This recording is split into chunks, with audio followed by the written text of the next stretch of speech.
Okay, so I used, thanks to Cigar One again, they sent me the box with everything for the Partagas jar. So I used the styrofoam protection piece from that box to mount this jar in a suitable position for loading the cigars. Because, like I told you, man, don't try to do it straight up. It's just really gonna fuck your whole day up.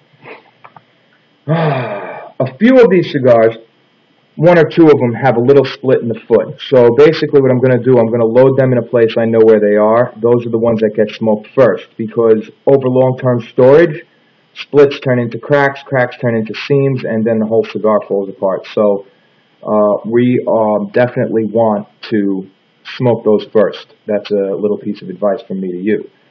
But most of the cigars are like this, perfect. And these have been sitting for a good 3 weeks to a month in a Boveda bag environment of 69 to 70% humidity. They're beautiful. They're firm, well filled, but moist and just perfect consistency. You can hear that there is no cracking, no crunching, no crimpling, whatever you want to call it, no brittleness to the binder of the cigar. A lot of times the wrapper will feel fine, but with a little bit of pressure, you can start hearing the cigar do this and that, and you don't want that. Not on something you're going to store for a long time. Of course, it doesn't really matter that much. You can still smoke cigars that crinkle and crumple, but if you're talking about, let's say, you want to close this jar up, you want to store these cigars for 100 years. Whatever. You think that's ridiculous, maybe, but I think it would be pretty cool to see what this tastes like in 100 years. Maybe it'll taste like mummy dust. Maybe it'll be amazing. I mean, they do have a life point where the flavor starts to degrade, but I think these would be well for aging a very long time. Well, you know what? I shouldn't even. We'll find that out once I start smoking them. But they smell effing fantastic, and in goes our first cigar. Now, make sure when you're loading this that you have the seam of the. First of all, remember to put the cedar insert in, because I always forget to do that. And make sure you have the seam facing up. That way the cigars don't fall into the seam and roll behind it. That's another little trick. See, this one has a tiny little crack in the foot. Tiny little crack from swelling. Alright? And that's no big deal, but I only have like one or two, maybe three like that. So I'm going to smoke those first. The rest of them, as I inspect them, they're so beautiful, man. They're so beautiful. Regional Edition Cuba, baby. And they're just going to go in like that. I like the fact that they did a, kind of a short cigar. They feel amazing. These are so well rolled. I mean, so, if you could feel this, it's the way every cigar should feel. It's just perfect. There's just a tiny bit of give. You can tell that there's a little teeny hole in the wrapper there. Not a beetle hole. It's just a little pinhole from a little poking, protruding rough leaf or something. But perfect cigar. Perfect cigar. I mean, unbelievable. Okay? I'm just going to get those in there as nice as I can. You know what I didn't do, though, that I really wanted to do?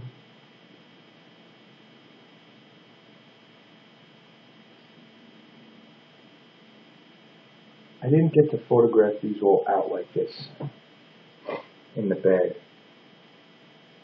I wonder if I should do that. Don't worry about it. The photographs will come out great.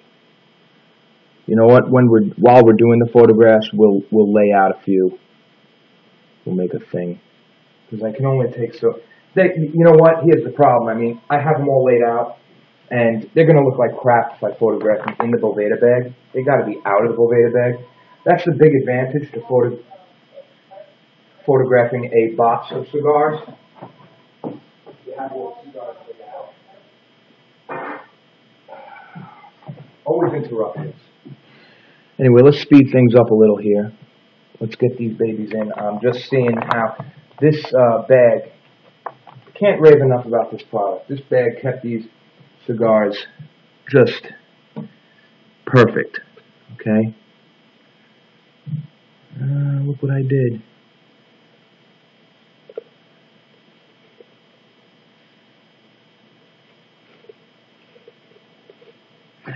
It's okay. Cigars.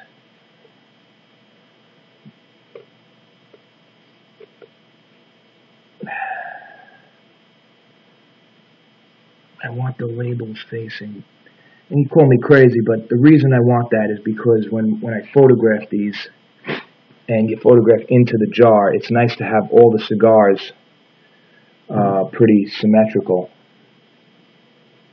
Lucky for me, these cigars did not shrink. I mean, yeah, these are from 2000. This is a 2009 release. And this tobacco is not exactly, you know, you see it, the bunching on that.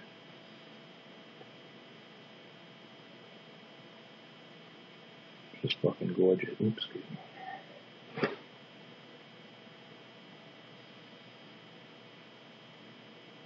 Gorgeous. Gorgeous. I like to go as high up as I can along the edge until they start falling down a little. Then it's time to start filling in the middle. And all the while, I'm looking out for any cigars that have any kind of problems. Those cigars will be put in one area where they will be the first to get smoked. But I'm happy to say that there are very few damages. These were, unlike the jar. Oh my God! I just licked the leaf a little to put down a wrapper that was a little and man, the flavor on the leaf alone is just fantastic. I mean, you know, that's how you know a good cigar too. A lot of these domestic cigars have good flavor once you light them, or even you cut them. The filler gives you some good flavor, good draw, but very, you know, you put the cigar on your tongue without even cutting it, and the wrapper is bland. Not so with cigars like this, and not so, I'll tell you, the number one wrapper flavor for me has been the Bolivar Distinguidos. Unparalleled wrapper flavor. You can taste the salt and earth and oils, and it's just freaking delicious. Now, we have a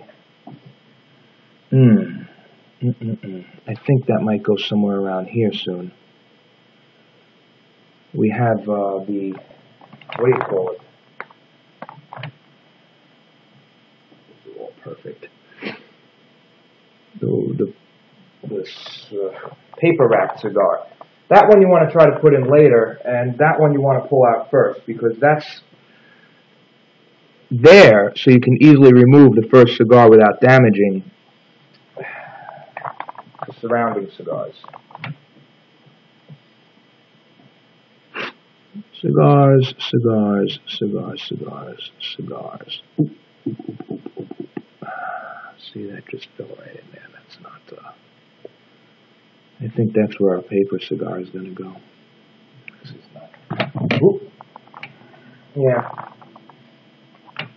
So here it is. Here's the one wrapped in paper that you should get if you ever order this, and everything is as should be. We're going to put that one right there. That way. I'm sweating like a pig. I had to run out to the store. And,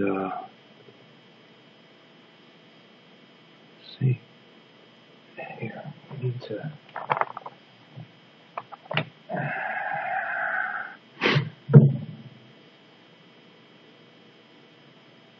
This ain't going to work if I keep letting these fall down. This has to stay here. This has to stay here. And I have to use this one to hold it. That's it. That's it. Now, I think once you get to this point, you got to turn the cigars the other way. You know what? We'll just have them all facing forward. That's fine. All soldiers facing forward.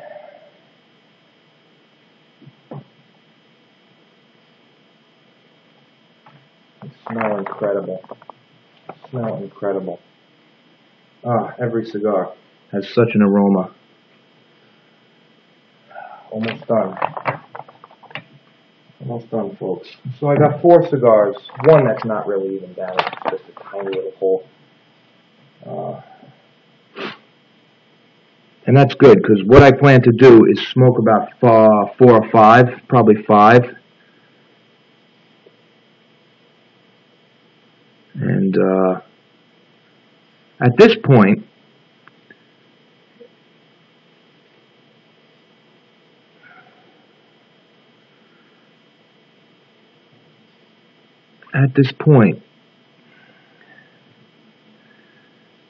it's like I always say in every other video, it's very hard to get all 25 cigars back in there. Something's wrong. Not enough in the middle, maybe?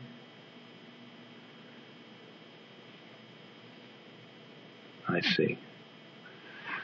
Yeah, just got to push that over. It's going to be easier to get that last cigar in standing up. So let's stand her up and put the last cigar in. I'll be right back, and we'll get her into the display case. So here we are. It's all filled up. 25 La Gloria Cubana Deliciosos. Ready to be stored, aged, smoked, whatever you want to do with them. Ah, they are sublime. So now, what happens is, you got your little, this is why you have this, and this is great. You put that in there, okay? And that will stop the